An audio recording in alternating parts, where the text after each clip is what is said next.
للہ وکفا والصلاة والسلام علی سیدنا محمد المصطفیٰ وأحمد المجتبیٰ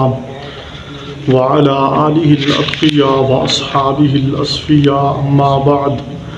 فأعوذ باللہ من الشیطان الرجیم بسم اللہ الرحمن الرحیم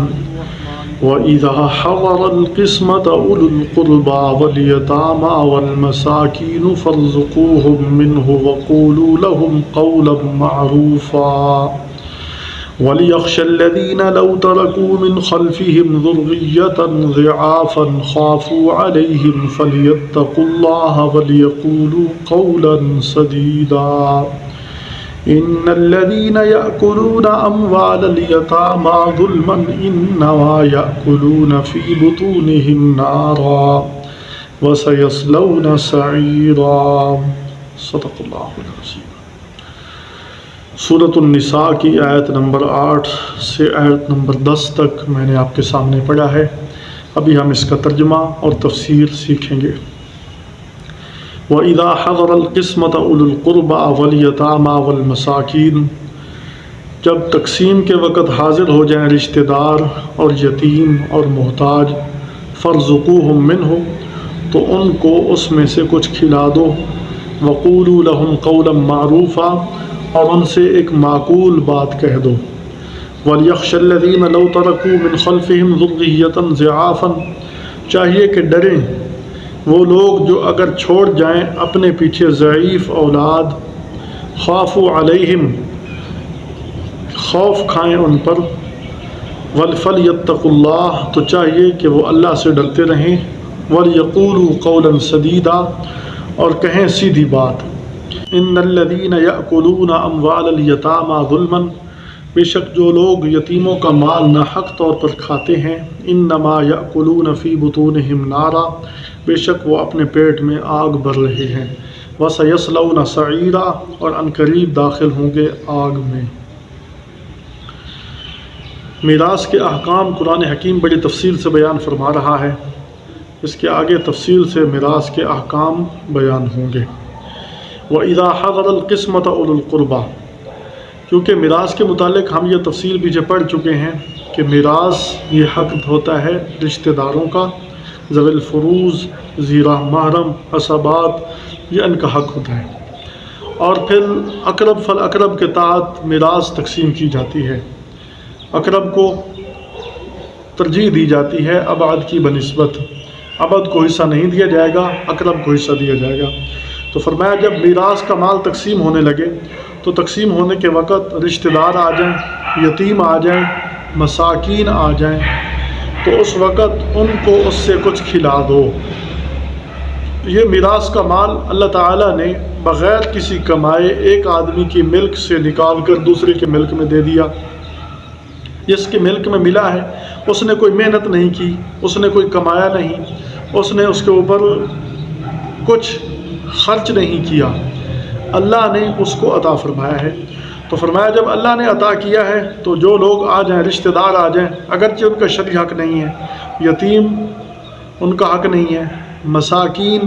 ان کا حق نہیں ہے، تو فرمایا فَارْزُقُوهُم مِّنْهُ، تو ان کو اس سے کھلا دو۔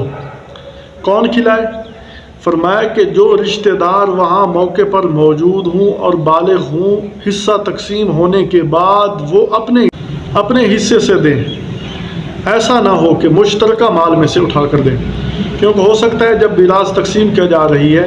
تو اس وقت اس میں ان کا بھی حق ہو جو وہاں موجود نہیں ہے، اور وہاں یتیم بھی ہوں، بچے بھی ہوں، ان کا بھی حق ہو، ان کی اجازت تو معتبر نہیں ہے۔ تو اس لیے ہو سکتا ہے جو موجود ہوں ان کی بھی دلی رضامندی نہ ہو، شرما شرمی وہ دے رہے ہوں، اس لیے جس کو یہ حق مل گیا، جس کو حصہ مل گیا، وہ اپنے حصے میں سے ان کو رشتہ داروں کو کچھ دے دے۔ مثال کے طور پر ایک دادا فوت ہوا، اس کا پوتا موجود ہے، اس کا بیٹا موجود نہیں ہے، جو پوتا ہے اس کا والد نہیں ہے، جو مرنے والے کا بیٹا تھا، اب اگر وہ بیٹا ہوتا تو اس کو شرعی طور پر حق ملتا، لیکن بیٹا ہے نہیں، اب پوتا موجود ہے، پوتا کو اب اقرب کے ہوتے ہوئے ابد محروم رہتا ہے، اس کے بیٹے ہیں موجود ہیں، یعنی بچے کے چچا موجود ہیں، پھوپھیاں موجود ہیں، تو وہ حصہ لے جائیں گی، بچے کو حصہ نہیں ملے گا۔ تو ایسی صورت میں فرمایا کہ جو ان میں چچا موجود ہیں، پھوپھیاں موجود ہیں، وہ اپنے حصے میں سے اس کو کچھ دے دیں۔ یہ ایک مستحب حکم ہے، دے دینا چاہیے، ایسا نہ ہو کہ وہ ظالم بن کر بیٹھ جائے اور ان کو کچھ نہ دیں، یہ ایک مستحب حکم ہے، دینا چاہیے۔ تو فرمایا کہ اسی طرح یتیم آ جاتا ہے، کوئی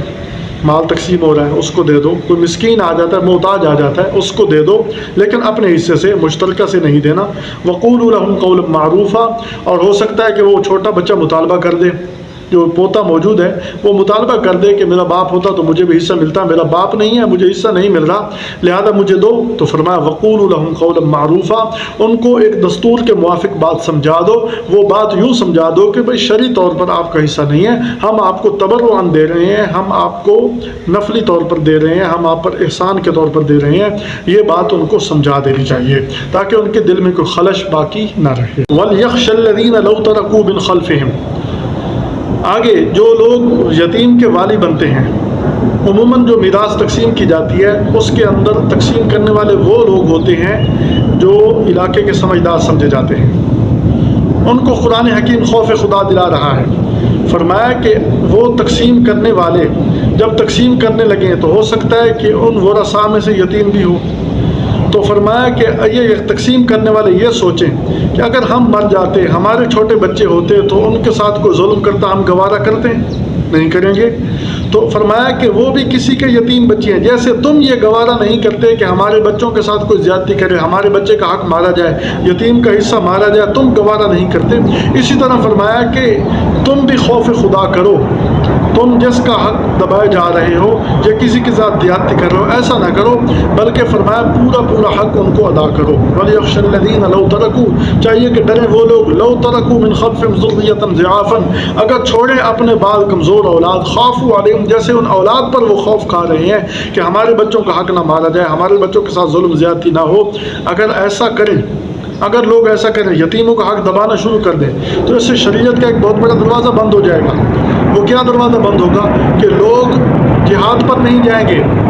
لوگ جہاد پر نہیں، کہ ہم مارے گئے تو ہمارے بچوں کے ساتھ ظلم ہوگا، ہمارے بچوں کے ساتھ زیادتی کی جائے گی، اس خوف سے لوگ ترک جہاد کر دیں گے، اس خوف سے لوگ دین کی محنت چھوڑ دیں گے کہ اگر ہم مارے گئے تو ہمارے بچوں کے ساتھ کیا زیادتی ہوگی، ظلم ہوگا۔ تو فرمایا کہ جو تقسیم کرنے والے ہیں وہ اپنے اندر خوف پیدا کریں، اللہ سے ڈریں، جیسے اپنی اولاد کے بارے میں وہ احساس کرتے ہیں اسی طرح کسی کی اولاد کے بارے میں بھی وہ احساس کریں۔ فَلْيَتَّقُوا اللَّهَ، اور فرمایا کہ چاہیے کہ وہ اللہ سے ڈرتے رہیں کیونکہ تقسیم کی بنیاد خوف خدا پر ہے۔ وَلْيَقُولُوا قَوْلًا سَدِيدًا،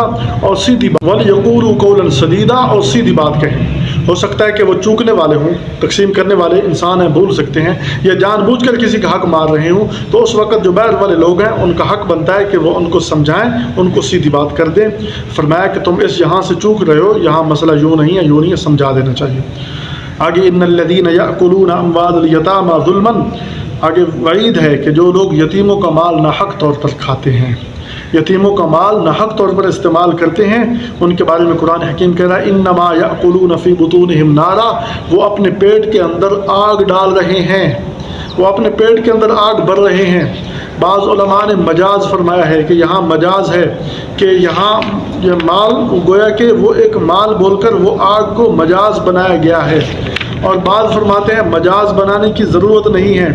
مجاز کا مطلب یہ ہے گویا کہ وہ یتیم کا مال گویا کہ وہ آگ کھا رہے ہیں، لیکن اکثر علماء فرماتے ہیں مجاز اور کنایہ کی ضرورت نہیں ہے، جو یتیم کا مال ناجائز طریقے سے کھاتا ہے وہ حقیقت میں آگ ہی کھا رہا ہے،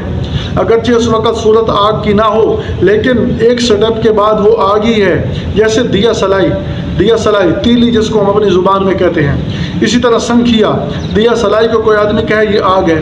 حالانکہ یہ آگ نہیں ہے، یہ تو دیا سلائی ہے، تو ایک رگڑ سے وہ آگ کی شکل میں تبدیل ہو جائے گی۔ اسی طرح سنکھیا ہے، اس کو کوئی کہے قاتل ہے،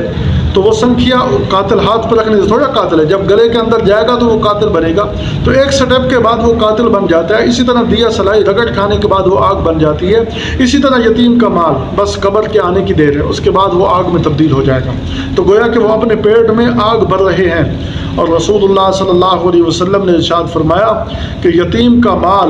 ناحق کھانے والا قیامت کے روز اس حالت میں اٹھایا جائے گا کہ اس کے پیٹ کے اندر آگ اتنی تیزی سے جل رہی ہوگی کہ اس کے منہ، ناک اور کانوں کے سوراخوں سے آگ نکل رہی ہوگی۔ کتنا خطرناک معاملہ ہے۔ اس لیے فرمایا یتیموں کا مال ناحق طور پر نہیں کھانا چاہیے۔ اور یتیموں کا مال کس صورت میں کھایا جاتا ہے، اس کی چند ایک صورتیں مسائل کی صورت میں اس کے علماء نے وضاحت فرمائی ہے۔ فقہاء نے ایک ایک چیز ہمارے لیے واضح کر کے بتلائی ہے۔ ایک آدمی فوت ہو گیا، میت ہے، اب اس کے ورثاء میں چھوٹے بچے جو یتیم ہیں وہ بھی ہیں، بالغ بھی ہیں۔ اب کیا کرنا چاہیے؟ میت کے بدن کے جو کپڑے ہیں وہ ترکہ میں شامل کرنے چاہیے۔ جو بدن کے کپڑے ہیں وہ ترکہ میں ہوں گے، اس میں ہر ایک وارث کا حق ہے۔ ان کو حساب لگائے بغیر یوں ہی صدقہ کر دینا۔ بعض علاقوں میں ہوتے ہیں پیتل تانبے کے برتن ہوتے ہیں جو عام طور پر استعمال نہیں ہوتے، بس کھڑے رہتے ہیں، مرنے کے بعد ان کو ویسے اٹھا کر فقراء مساکین کو دے دیتے ہیں۔ یہ کرنا بالکل جائز نہیں ہے، درست نہیں ہے۔ یہ ورثاء میں تقسیم کیے جائیں گے، ورثاء اپنی مرضی سے بے شک سارا صدقہ کر دیں، ان کو اجازت ہے، کیونکہ جو بالغ موجود ہیں اگر ایک آدمی برتن اٹھا کر دے دیتا ہے، بالغ موجود ہے وہ اجازت دے دیں، لیکن ہو سکتا ہے وہ دیکھا دکھائی اجازت دے رہے ہوں، اور جو نابالغ ہیں ان کی اجازت کے اعتبار نہیں ہے، جو غائب ہیں ہو سکتا ہے وہ رضامند نہ ہوں، اس لیے جو ہے نا اس کا جتنا بھی ترکہ ہے وہ سب سنبھال کے رکھنا چاہیے۔ اور ایک مسئلہ کہ قبرستان میں جاتے ہوئے میت کا جو کفن ہے وہ تو اس کے ترکہ سے لیا جائے گا، لیکن کفن کے علاوہ جو چادر کفن کے اوپر چڑھائی جاتی ہے وہ کفن میں شامل نہیں ہے، وہ میت کے ترکہ میں سے نہیں لی جائے گی۔ ہاں کوئی اپنی طور پر دینا چاہے تو وہ دے سکتا ہے۔ اسی طرح بعض لوگ میت کے کپڑے میں سے، میت کے پیسوں میں سے ایک مصلح لے لیتے ہیں کہ امام صاحب یہاں کھڑے ہوں گے اور پھر مصلح امام صاحب کو ہدیہ کر دیا جاتا ہے۔ یہ بھی کرنا جائز نہیں ہے، کیونکہ یہ غیر ضروری چیز ہے۔ اسی طرح بعض جگہ ایسا رواج ہے کہ بعض لوگ میت کو غسل دینے کے لیے برتن خریدتے ہیں، پھر وہ برتن پانی میں استعمال کیے، پھر گھر والے برتن کیا ناپاک ہو چکے ہیں؟ ان کو استعمال کیوں نہیں لایا جاتا؟ گھر والے برتن استعمال کرو، اور اگر خریدنے بھی ہے تو پھر ان کو توڑنے کی کیا ضرورت ہے؟ یہ تو مال کا ضیاع ہے۔ اس لیے فرمایا کہ ایسے برتن نہیں لینا چاہیے اور لے کر توڑنا نہیں چاہیے۔ پہلی بات ہے لینے نہیں چاہیے، اگر لے بھی لیے تو اس کے ترکہ میں شامل کر دینے چاہیے۔ اور پھر بعض جگہ